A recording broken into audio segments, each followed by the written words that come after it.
नमस्कार, आप सभी को तिब्बत टीवी के हिंदी प्रसारण में स्वागत है। तिब्बत टीवी के साप्ताहिक हिंदी समाचार में हम दर्शकों को परम पावन दलाई लामा, वर्तमान तिब्बत की परिस्थिति, निर्वासन में तिब्बत तथा तिब्बत मुक्ति साधना के संदर्भ में वैश्विक कार्यक्रमों का जानकारी उपलब्ध कराते हैं। आपके साथ मैं हूं तेंजिन पेलजोर। देखिए इस सप्ताह के प्रमुख खबर। परम पावन दलाई लामा जी का गौर गोपाल दास जी के साथ विशेष संवाद। 19 तिब्बती विद्यार्थियों को प्रतिष्ठित सिक्योंग छात्रवृत्ति प्रदान किया गया। चीनी शासन के अंतर्गत तिब्बत के पूर्व राजनीतिक बंदी समटुक जी का आकस्मिक निधन। इटली सांसद मैटेओ बियांची ने चीन का तिब्बतियों पर दमन के विरोध में खुलकर बोलने के लिए किया आग्रह। केंद्रीय तिब्बती प्रशासन के कोविड-19 टास्क फोर्स द्वारा तिब्बती समुदाय के लिए कोरोना संबंधी नवीनतम जानकारी। अब सुनिए खबर विस्तार से।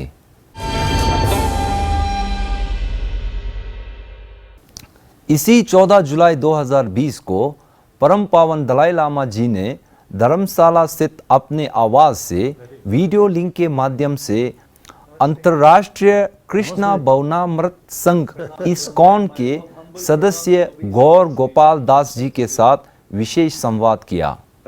परम पावन दलाई लामा जी का परिचय देते हुए गोपाल दास जी ने उनके साथ संवाद के लिए स्वागत किया।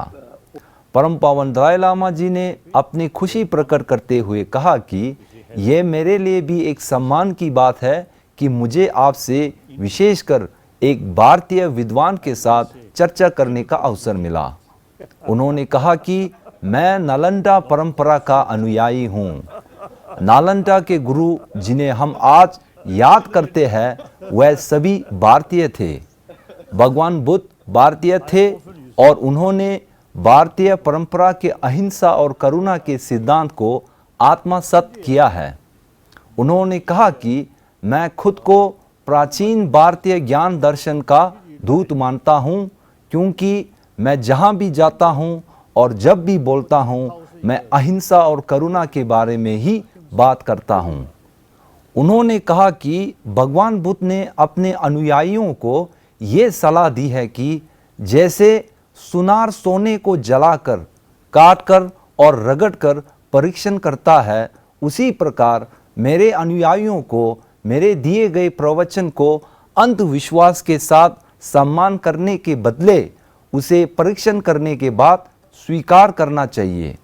हम सभी मनुष्य एक दूसरे के प्रति करुणामय और दयालुता की भावना के साथ ही खुश और जीवित रहते हैं। उन्होंने कहा कि मेरे एक प्रमुख प्रतिबद्धता अंतर धार्मिक सद्भाव को बढ़ावा देना है। विश्व के सभी आध्यात्मिक परंपराएं विभिन्न दार्शनिक विचारों के बावजूद उनका मुख्य उद्देश्य प्रेम और करुणा का संदेश देना है। मुझे पूरा विश्वास है कि सभी आध्यात्मिक परंपराएं एक दूसरे के साथ सामंजस्य से रह सकती है। भारत इसका सही उदाहरण है। आज से 3 दिनों के लिए परम पावन दलाई लामा जी भारतीय बौद्ध समूह के अनुरोध पर धर्मशाला स्थित अपने आवास से वीडियो लिंक के माध्यम से आचार्य चंद्र कीर्ति द्वारा विरचित मध्यम कवतार पर प्रवचन देंगे। ये प्रवचन प्रतिदिन प्रातः 9 से 10:30 बजे तक आयोजित होंगे। इच्छुक जन इन प्रवचनों को हिंदी, तिब्बती, अंग्रेजी आदि भाषाओं में दलाई लामा कार्यालय के वेबसाइट, यूट्यूब तथा फेसबुक पेज पर जाकर देख सकते हैं। इसी हफ्ते दिल्ली केंद्रीय माध्यमिक शिक्षा बोर्ड द्वारा 12वीं कक्षा की परीक्षा के परिणामों की घोषणा की गई। हमारे लिए खुशी और गर्व की बात यह है कि इस बार केंद्रीय तिब्बती स्कूल प्रशासन अर्थात CTSA को पूरा भारत में सबसे अव्वल रहने वाले स्कूलों में तीसरा स्थान प्राप्त हुआ है। हम आपको बता दें कि इस साल 19 तिब्बती विद्यार्थियों का चयन प्रतिष्ठित सिक्योंग छात्रवृत्ति के लिए हुआ है। यह वह विद्यार्थी है जिन्हें 95% से ज़्यादा अंक प्राप्त हुए हैं। प्रतिष्ठित सिक्योंग छात्रवृत्ति 2013 से शुरू किया गया था और अब तक इस पुरस्कार से केवल 3 विद्यार्थियों को सम्मानित किया गया है। ये हमारे लिए एक ऐतिहासिक क्षण है जहां इतनी विद्यार्थियों ने अव्वल अंक लेकर सफलता प्राप्त की है। इस उपलक्ष्य में केंद्रीय तिब्बती प्रशासन के सिक्योंग डॉक्टर लोब्सांग सांगे और शिक्षा मंत्री डॉक्टर पेमा यांगचेन ने सभी विजेताओं का प्रशंसा करते हुए इस महत्वपूर्ण उपलब्धि के लिए बधाई दी।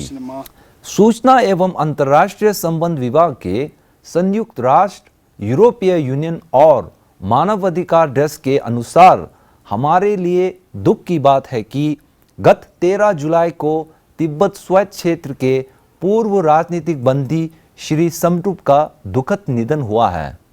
स्वर्गीय समटुप को 12 मई 1992 को तिब्बत के राजधानी ल्हासा में चीनी प्रशासन द्वारा शांतिपूर्ण प्रदर्शन करने के तथाकथित आरोप में 3 साल के लिए सजा सुनाई गई थी। 3 साल के सजा कटने के बाद उन्हें दोबारा 4 साल के लिए फिर से सजा दी गई है। चीनी कारावास में कई वर्षों से यातना झेलने और उचित चिकित्सा देखरेख से वंचित होने के कारण ही समटुप का स्वास्थ्य बिगड़ता गया और हाल ही में उनका निधन हो गया। ध्यान देने की बात यह है कि चीनी शासन में इसी वर्ष तिब्बत के अंदर 4 तिब्बती राजनीतिक बंदियों का जेल में दमन झेलने के कारण निधन हुआ है। इसी प्रकार जेनीवा स्थित तिब्बत कार्यालय के विशेष अधिकारी श्रीमती ठिनले छुकी ने संयुक्त राष्ट्र मानवाधिकार परिषद के 44वें सत्र के दौरान संयुक्त राष्ट्र के सदस्य देशों से चीन द्वारा तिब्बत के मानवाधिकार रक्षक आन्या सेंद्राक तथा अन्य व्यक्तियों को रिहा करने के लिए दबाव डालने की अपील की है। संयुक्त राष्ट्र मानवाधिकार परिषद के 44वें सत्र के दौरान तिब्बतियों ने संयुक्त राष्ट्र से 3 विषयों पर आग्रह किया है।